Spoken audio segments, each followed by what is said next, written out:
C'est toujours un plaisir de vous retrouver nombreux à travers la République démocratique du Congo et même à l'extérieur pour ces nouveaux numéros de Littératura. Vous le savez très bien, le livre reste et demeurera notre cheval de bataille. Aujourd'hui, nous avons le plaisir de vous présenter la revue intitulée Réflexion juridique africaine.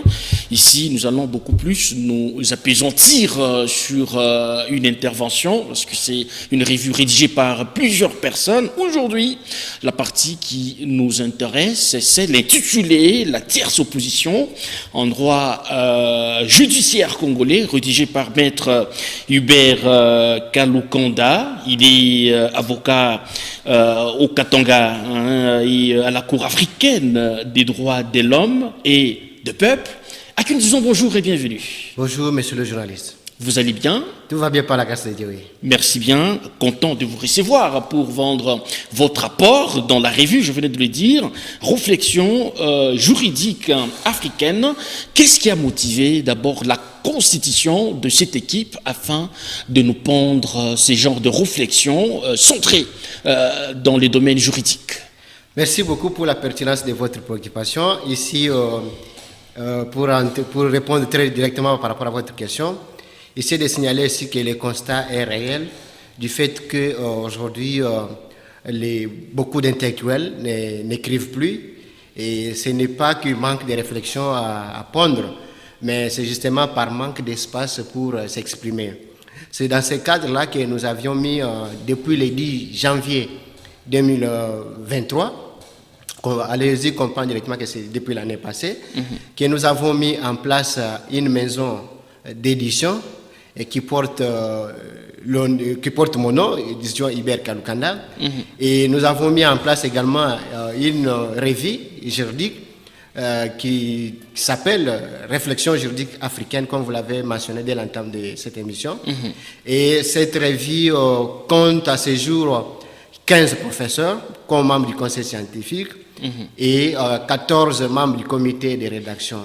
C'est dans ce sens-là que nous sommes en train de travailler pour que nous puissions contribuer à notre niveau à l'évolution du droit. Parce que aujourd'hui, le droit est évolutif. Il y a des matières que beaucoup de juristes du temps jadis n'ont pas étudiées, notamment le droit WADA. Ils n'ont pas étudié à l'université. Il y a aussi le droit numérique aujourd'hui. Toutes ces questions-là doivent être débattues par les juristes. Donc vous actualisez tout en apportant une touche particulière par rapport au droit qui est évolutif. Exactement. C'est ça même l'objectif de l'institution de cette revue. C'est pour que les gens puissent avoir le temps de s'exprimer et ceux qui ont aussi le temps de pouvoir lire et apprendre davantage. Parce que vous savez que dans le monde juridique aujourd'hui, il faut apprendre tous les jours.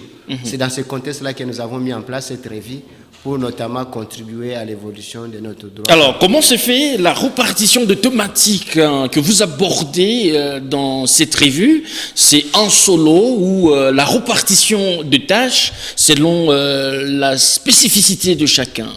Il est de signaler ici que la revue paraît 2 fois par an, ce qui fait que nous paraissons au mois de juin et nous paraissons enfin au mois de décembre.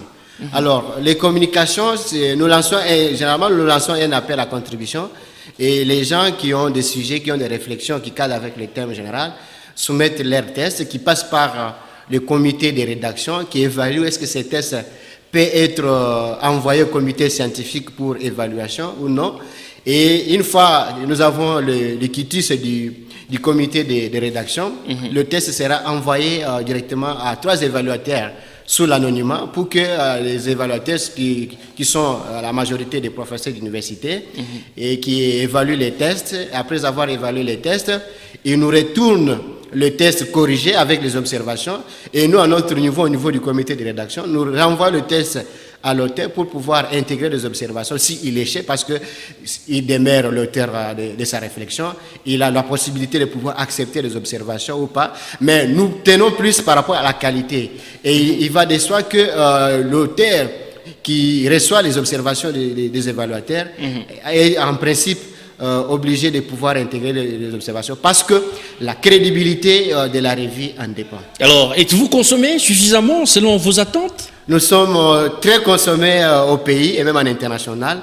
Et peut-être, je n'ai pas encore signalé, la revue est indexée. C'est une revue qui est reconnue au ministère de la Recherche scientifique et nouvelles technologies, innovation technologique. Et c'est une revue aussi qui est indexée. C'est pourquoi vous allez regarder au verso ou bien à la page de couverture du derrière, vous allez voir, il y a le numéro ICSN. C'est un numéro qui s'obtient en ligne à partir de la France et c'est justement pour démontrer que c'est une revue qui a une très grande notoriété et c'est une revue qui est mondialement consommée. Alors, nous allons maintenant aborder votre rapport de manière spécifique dans cette revue, la tierce opposition en droit judiciaire congolais. Par quoi vous avez été motivé pour mener vos recherches sous cet angle-là? Oui, merci beaucoup et une fois de plus pour la pertinence de votre question. Comme vous l'avez mentionné en ce qui concerne l'intitulé de ma réflexion, nous parlons bien entendu de la tierce opposition en droit judiciaire congolais. Et ici, nous avons constaté qu'il y a des décisions de justice qui tombent et que la majorité de la population qui devrait en principe présenter aussi ses moyens de défense en ce qui concerne ces procès-là, mais la décision qui tombe préjudicie à leurs droits. Imaginez que M. Christian Mouchamba, qui est ici, en train de présenter l'émission, apprend par la suite que voilà, il y a une décision de justice qui est rendue au niveau du tribunal. Mais Christian n'a pas été invité à ce procès-là. Vous voyez, quel sera le mécanisme pour que M. Christian aujourd'hui puisse démontrer que voilà, non, moi je n'étais pas appelé dans cette instance au procès, mais comment aujourd'hui vous rendez une décision qui préjudicie à mes droits? C'est-à-dire ici, un cas typique, M. Christian apprend directement que voilà, il y a un jugement de déguerpissement du local où il est tenté d'habiter. Alors que M. Christian n'était pas appelé à pouvoir présenter ses moyens de défense devant le juge. Voilà pourquoi nous avons penser à pouvoir aborder ce sujet, c'est pour notamment donner des moyens, l'opportunité aussi à cette personne qui a raté, si on peut le dire ainsi, qui a raté l'occasion de pouvoir présenter ses moyens de défense, de revenir devant le même juge pour dire que voilà, monsieur le juge, cette décision en principe ne devait pas me concerner. Est-ce que les dispositions sont préalablement prévues par les articles qui vous régissent, ou c'est pratiquement une nouvelle notion que vous voulez indexer pour que ça soit beaucoup plus activé? Non, ce n'est pas une nouvelle matière que nous traitons aujourd'hui. C'est bien entendu l'évolution, ou bien l'historique démontre que c'est une notion qui résulte du droit français et du droit belge. Mais déjà en 1960, et ici le décret du 7 mars 1960, portant Code de procédure civile congolais, à ses articles 80 à 84, a institué la tierce opposition comme un moyen de pouvoir corriger les erreurs qui ont été commises par les juridictions. Alors c'est lui qui rend le jugement. Ignore-t-il qu'il faudrait que la personne qui se sent victime apporte ses moyens de défense avant de dire le droit? Ou c'est dans les buts de plaire un camp seulement? Non, ce n'est pas dans le but de plaire un cas, mais généralement, c'est après lecture de la décision qui a été rendue, que la personne se rend compte que voilà, effectivement, elle avait aussi le droit de pouvoir prendre part au procès. Alors, au niveau du juge, le juge, lui, lorsqu'il rend sa décision, c'est suite à la demande d'une partie. Alors, cette demande-là peut arriver à ce que le juge puisse prendre des décisions qui dépassent même les limites, c'est-à-dire aller même toucher les intérêts d'une autre personne. C'est dans ce cadre-là qu'on donne la possibilité à cette autre personne qui n'a pas été à l'instance de pouvoir... Et c'est ce que vous qualifiez de tierce? C'est ça même, voilà pourquoi on parle de la tierce opposition. Donc une tierce personne par rapport à l'instance, par rapport au procès qui s'est déroulé bien avant. C'est une question d'actualité. Aujourd'hui, nous avons des cas de contentieux électoraux. Plusieurs se sont vus écartés par soit la CENI, mais beaucoup plus au niveau de la Cour constitutionnelle. Et donc, en parcourant votre apport dans cette revue, on comprend que ceux qui se sentent lésés doivent se mûrir de leurs moyens de défense. Oui, c'est une question d'actualité au regard des contentieux électoraux, comme vous venez de le mentionner. Mais il essaie de préciser ici que la notion de la tierce opposition, elle est tout à fait différente par rapport au droit électoral. Et ici, le droit électoral, c'est un droit spécial. Et quand vous parlez déjà de la Cour constitutionnelle, la Cour constitutionnelle ici, c'est une juridiction qui statue en premier et dernier ressort. Ce qui fait qu'après les décisions de la Cour constitutionnelle, on n'a plus la possibilité de pouvoir revenir, si ce n'est que par un recours à rectification des erreurs matérielles, comme on l'a dit. Mais ce n'est pas qu'on va revenir à Beauvau sur l'instance, mais ici, le juge va justement statuer sur sa motivation et n'est pas touché sur le dispositif de la décision. Qui détecte l'erreur matérielle, la Cour elle-même ou la victime? C'est la victime, n'est-ce pas, lorsque la victime apprend qu'il y a une décision qui a été rendue. En sa défaveur? Oui, en sa défaveur. Mais ici, ce n'est pas en sa défaveur, c'est une personne qui n'était pas informée, n'est-ce pas, de que le procès pouvait aussi avoir des brèches qui touchent à ses intérêts. Mais ici, c'est là où je vous rejoins lorsque vous parlez d'une personne ici qui n'a pas été attaquée en justice, notamment dans le cas de contentieux électoraux ici. Mais la décision qui tombe, la personne est invalidée. Alors que son résultat n'a jamais été attaqué par un quelconque candidat.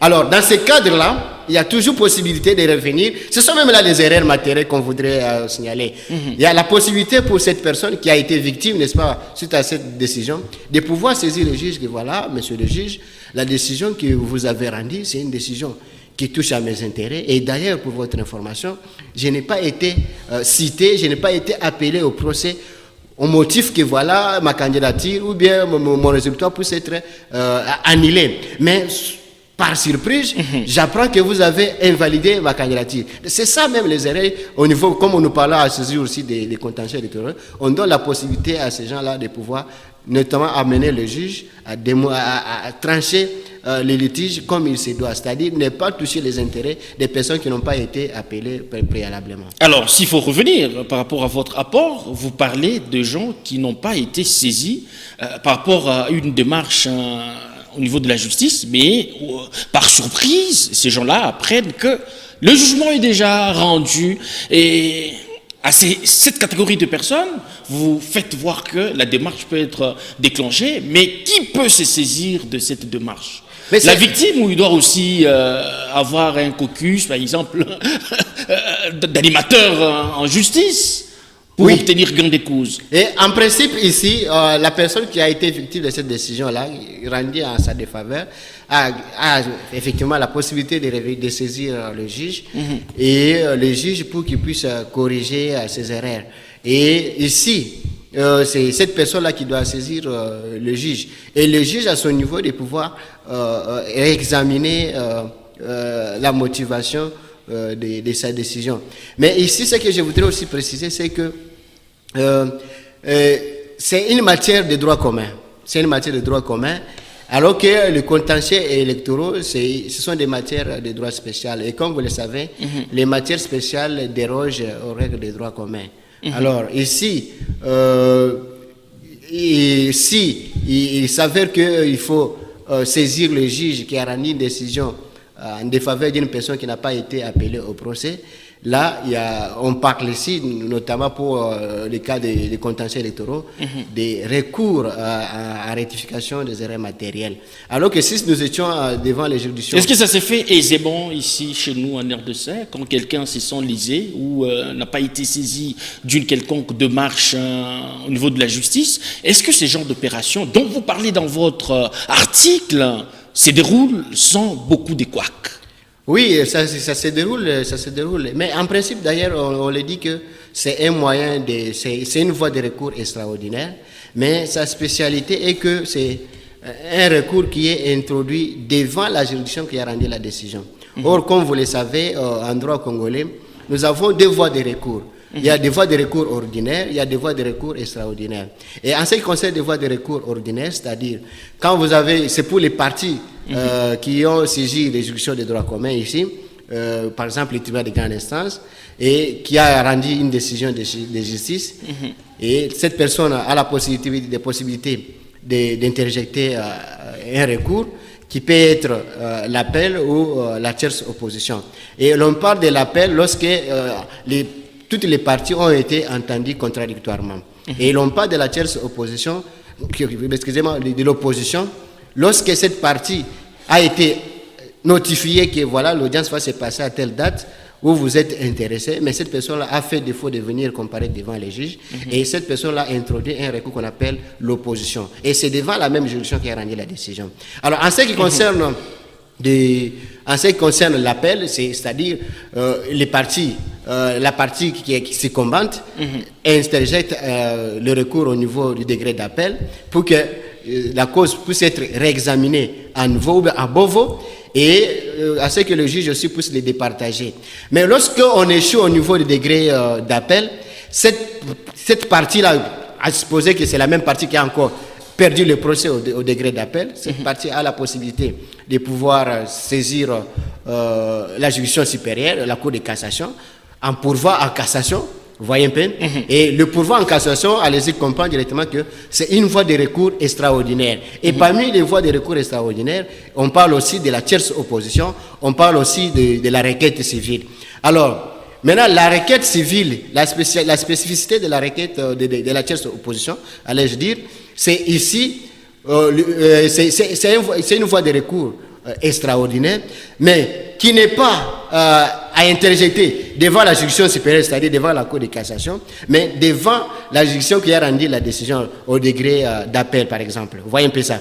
Et au deuxième degré. Et cette partie-là va pouvoir interjeter cette tierce opposition pour démontrer que voilà, monsieur le juge, la décision que vous avez rendue tel jour porte préjudice à mes intérêts. Et au regard des faits, il avait fallu que vous puissiez aussi me faire appel à moi pour que je vienne aussi présenter mes moyens de défense. Et cette tierce opposition-là, ce n'est pas seulement au deuxième degré, même au premier degré, on peut également... Alors la manière dont vous défendez pratiquement l'article, on dirait, la tierce opposition a toujours raison au regard de ses caractères de victimisation. Voilà, oui, ça a effectivement un caractère de victimisation, mais lequel caractère implique ou bien impose à ce que la personne qui a été victime de saisir le juge pour qu'elle puisse rentrer dans ses droits. Et la suite est censée être toujours à sa faveur ou on peut encore la rejeter? Non, on peut rejeter, tout comme on peut donner raison à cette personne qui a saisi le juge en tierce opposition. Et après confrontation. Après confrontation, mais cette fois-ci, on doit appeler toutes les parties qui ont présenté leurs moyens de défense, sans que cette personne qui a introduit la tierce opposition puisse y être, pour que la décision à intervenir puisse être opposable. C'est-à-dire que personne ne dise que voilà, moi aussi j'ai été victime de la décision que vous avez rendue tel jour. Alors, il s'observe dans la société congolaise que généralement, le jugement est dans la plupart des cas rendu en faveur des hommes forts. Vous êtes pratiquant et vous comprenez tout de suite c'est à quoi on fait allusion. Non, dire ça, ce sont des préjugés. Dire ça, ce sont des préjugés. Si tel est le cas, on ne pouvait pas voir aujourd'hui les cours et tribunaux fonctionner. Mais si les cours et tribunaux fonctionnent aujourd'hui, c'est parce qu'on a confiance à cette justice-là. Certes, comme le président de la République a dit que la justice est malade, où il existe en République démocratique une justice de honte, mais ce n'est pas dans tous les cas. Il y a aujourd'hui la possibilité, nous avons des valeureux juges aujourd'hui qui rendent des décisions et qui sont... Donc ce n'est pas la justice dans son sens... Généralement, ceux qui disent ça sont des gens qui sont victimes ou bien qui ont été décidés par quelques décisions, mais ce n'est pas la généralité. Alors, vous l'aviez dit, ce n'est pas une matière récente. Quel a été votre rapport en abordant cette thématique? Oui, notre rapport consiste en ce que c'est une matière qui existe bien avant.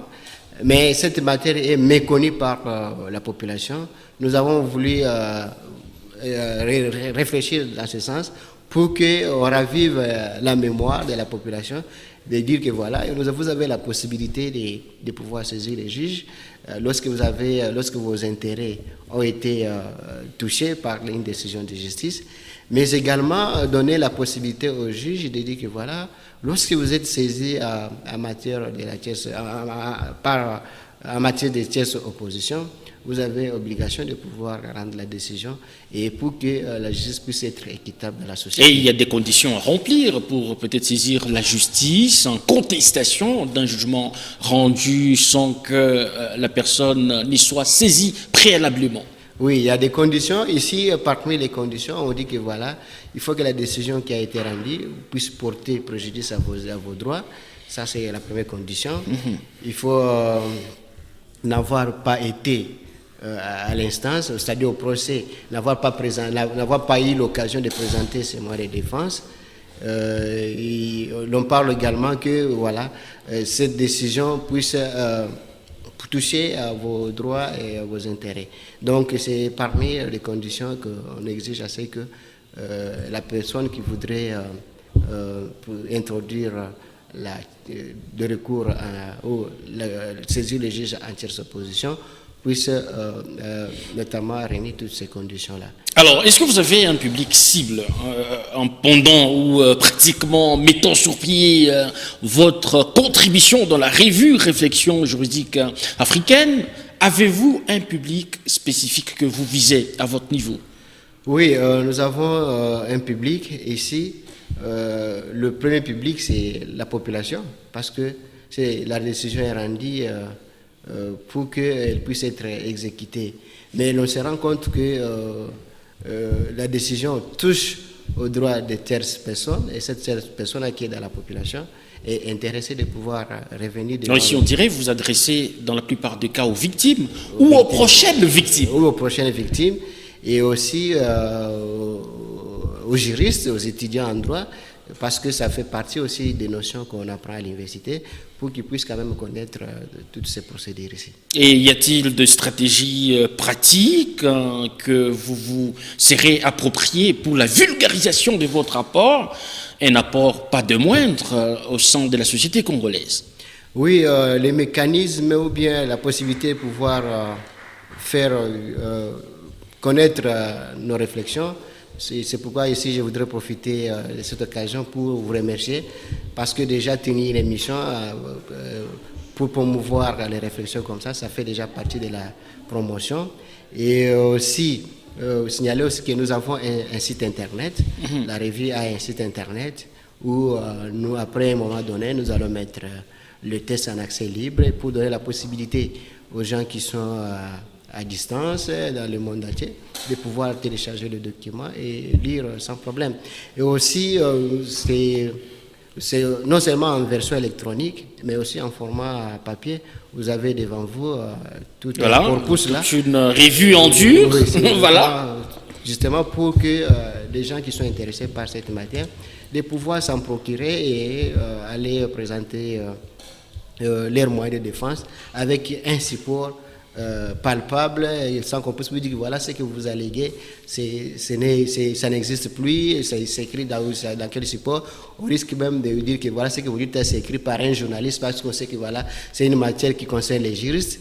Et alors, voyez un peu, alors quand nous avons le format papier, c'est pour donner la possibilité à nos lecteurs de pouvoir se procurer le document, lire et avoir la facilité de pouvoir présenter ces moyens de défense. Alors pour ceux qui aimeraient entrer directement en contact avec vous pour d'autres détails sur diverses thématiques qui font objet de vos recherches, comment vous avoir? Oui, comme je l'ai dit déjà, je vous ai dit que la revue a un site internet. Et au niveau du site internet, nous avons les adresses e-mail où les gens peuvent nous contacter, et nous avons également un numéro de téléphone. Vous pouvez les disponibiliser également. 099 55 93 572. Et à travers ces numéros, les gens peuvent nous contacter pour voir comment ils peuvent soumettre sur les RTS. Et déjà, nous recevons déjà les articles pour la prochaine parution au mois de juin. Et là, le thème principal, c'est sur le droit fiscal ou également sur le droit des affaires, mais spécialement sur les innovations apportées par le nouvel acte uniforme sur le recouvrement des créances. Et aussi, il y a une rubrique qui concerne les articles des autres disciplines de droit, et où on peut effectivement aussi publier. Et nous avons aussi la possibilité de pouvoir publier aussi les commentaires des juristes sur certaines décisions qui ont été rendues. Merci. Et malheureusement, nous n'avons plus le temps. Merci Et je beaucoup. pense que d'autres détails, nos téléspectateurs, en vous contactant, ce sera beaucoup plus accessible.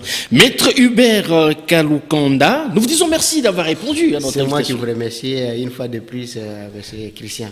Merci à vous qui nous avez suivis à travers le monde. Nous vous retrouvons très prochainement avec un nouvel ouvrage, Littératura. C'est cette émission qui vous plonge dans un voyage tout en étant sur place.